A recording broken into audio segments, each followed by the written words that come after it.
रूस यूक्रेन युद्ध को रोकने के लिए डोनाल्ड ट्रंप ने दो सीजफायर शो किए। जेलेंस्की से बात की, पुतिन से बात की, यूरोपीय नेताओं से बात की, युद्ध विराम के लिए सारी कोशिशें की, पुतिन पर दबाव बनाया, बावजूद इसके कुछ नहीं हुआ, सब फेल हो गए।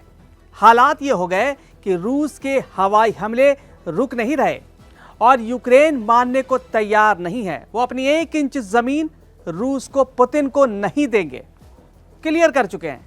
जबकि डॉनबास पर पूरी तरह से कब्जा होता जा रहा है पुतिन का, बावजूद इसके जेलेंस्की मानने को तैयार नहीं है। वही रूस के ताबड़तोड़ हमले अब भी जारी हैं, रोज हमले हो रहे हैं, लोगों के खून बह रहे हैं, यूक्रेनी लोगों के खून बह रहे हैं, उनकी घरें तबाह हो रही हैं, इमारतें बर्बाद हो रही हैं। बावजूद इसके युद्ध विराम पर कोई बातचीत नहीं हो रही। अभी रूस और यूक्रेन में युद्ध के जो हालात हैं वो सुधरने के कोई आसार नहीं नजर आ रहे। डोनाल्ड ट्रंप ने भले ही शांति का मंच सेट करने की पूरी कोशिश की, इंटरनेशनल शो तैयार कर लिया, शांति दूत बन के उभरे पूरी दुनिया में, क्योंकि उन्हें नोबेल शांति पुरस्कार भी तो चाहिए डोनाल्ड ट्रंप को। लेकिन उनकी सारी कोशिशें धरी की धरी रह गई। लेकिन इसका कोई असर पुतिन पर नहीं हुआ। रूस ने 30 अगस्त की रात यूक्रेन पर बहुत बड़ा मिसाइल और ड्रोन हमला किया, जिसकी पुष्टि यूक्रेनी वायुसेना ने कर दी है।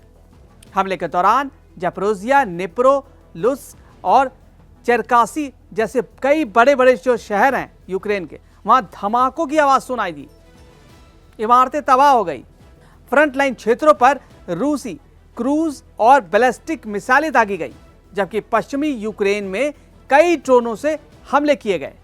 रूस यूक्रेन युद्ध को रोकने के लिए डोनाल्ड ट्रंप ने दो सीजफायर शो किए, लेकिन दोनों फेल हो गए। हालात ये हैं कि रूस के हवाई हमले रुकने के बजाय और भी तेज हो गए। ठेंगा दिखा दिया डोनाल्ड ट्रंप को पुतिन ने। वहीं यूरोपीय देशों के बयान आग में घी डालने का काम कर रहा है। पिछले दिनों फ्रांस के राष्ट्रपति मैक्रो ने जो बयान दिया, उस पर रूस ने कड़ी प्रतिक्रिया दी। निप्रो में सुबह सुबह कई धमाके सुनाई दिए गए।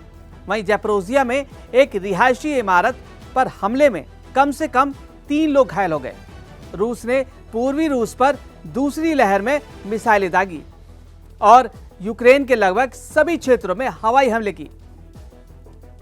यह हमला 28 अगस्त को कीव पर हुए बड़े हमले के 2 दिन बाद हुआ है, जिसमें 25 लोगों की मौत हो गई और 63 लोग घायल हो गए।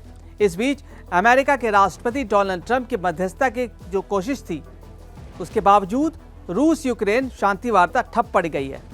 रूस ने साफ कर दिया है कि वह जेलेंस्की के प्रस्तावों को स्वीकार नहीं करेगा।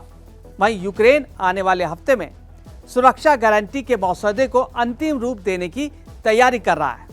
फ्रांस के राष्ट्रपति मैक्रो ने पिछले हफ्ते रूसी राष्ट्रपति पुतिन के बारे में जो बात कही, उसकी तीखी टिप्पणी की गई, उस पर तीखी प्रतिक्रिया आई रूस की तरफ से, जिससे रूस भड़क गया है। रूस के विदेश मंत्रालय ने इन टिप्पणियों को आपत्तिजनक करार दिया। मैक्रो ने एक इंटरव्यू में यूरोपीय नेताओं को पुतिन पर भरोसा न करने की चेतावनी दी। उन्होंने पुतिन की लगातार तुलना खाने वाले राक्षस से की और उन्हें एक शिकारी करार दिया। रूस ने अब इस पर कड़ी प्रतिक्रिया देते हुए कहा कि उनकी भाषा किसी राष्ट्रीय अध्यक्ष के लिए अयोग्य है।